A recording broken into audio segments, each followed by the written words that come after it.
Olá pessoal, tudo bem? Vamos retomar nossas aulas de história.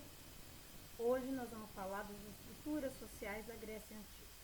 Eu peguei uma pirâmide para mostrar as duas cidades-estados principais, que eram Esparta e Atenas, como que era a formação social de cada uma dessas cidades.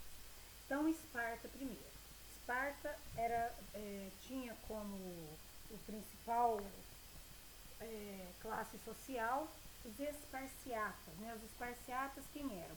Eram os descendentes dos dórios, que foi o povo fundador da cidade-estado de Esparta.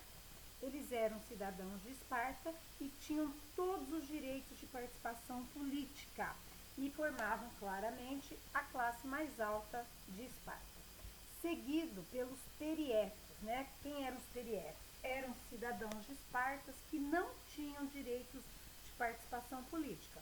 Porém, eles não eram escravizados, eles eram livres, tá? E plantavam, comercializavam, faziam artesanato, ou seja, seria a segunda classe social de Esparta. E no último degrau, os ilotas. Ilotas eram os escravos. Alguns historiadores falam que não eram escravos, que eles eram servos do Estado. Isso pouco importa, o que importa é que eles eram o quê? Eles pertenciam ao Estado espartano.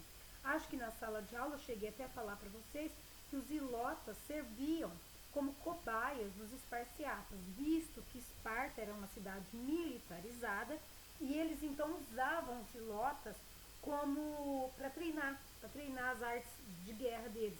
Então eles matavam os ilotas, eles não se preocupavam, machucavam os ilotas. Por quê? Porque os ilotas eram servos do Estado. Depois nós temos a cidade-estado de Atenas. Quem formava a principal classe social de Atenas? Eram os eupátridas. Os eupátridas eram os descendentes dos fundadores de Atenas. Os fundadores foram os jônios. Os eupátridas eram cidadãos de Atenas e que tinham direitos de participação política e formava também a classe mais alta de Atenas. São os eupátridas que vão preencher a democracia ateniense. Para ser um cidadão ateniense, tinha que ser filho de pai e mãe ateniense, tá? Se tivesse o pai fosse ateniense e a mãe fosse, sei lá, de Corinto, de Mileto, de Esparta, o filho não seria considerado cidadão ateniense.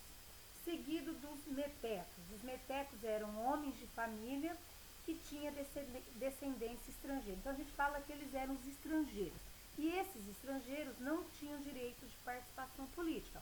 Eram livres, praticavam agricultura, comércio, artesanato e também formavam a segunda classe social de Atenas, mas não participavam da política ateniense. E no final da pirâmide nós temos os escravos.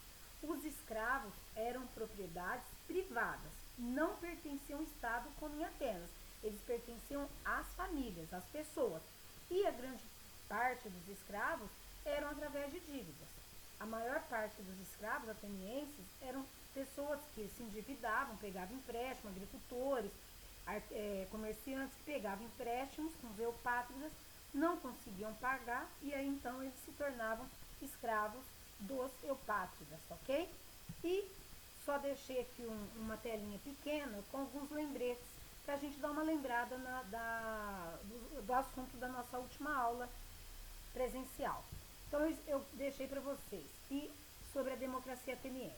A democracia ateniense era excludente, ou seja, que eu falei lá em cima, somente homens, filhos de pais e mães atenienses que eram considerados cidadãos. Mulheres, crianças, estrangeiros, escravos, esses não eram cidadãos, ok? O que mais que nós temos aqui? Nós temos... Desculpa, um minutinho. Tá. E a democracia ateniense, ela era direta, tá? O que é isso? Diferente da nossa hoje, que a nossa é representativa. A ateniense, os cidadãos se reuniam na praça, na ágora, e decidiam as medidas que seriam tomadas pela classe, pelos eupátridas, pela principal classe social.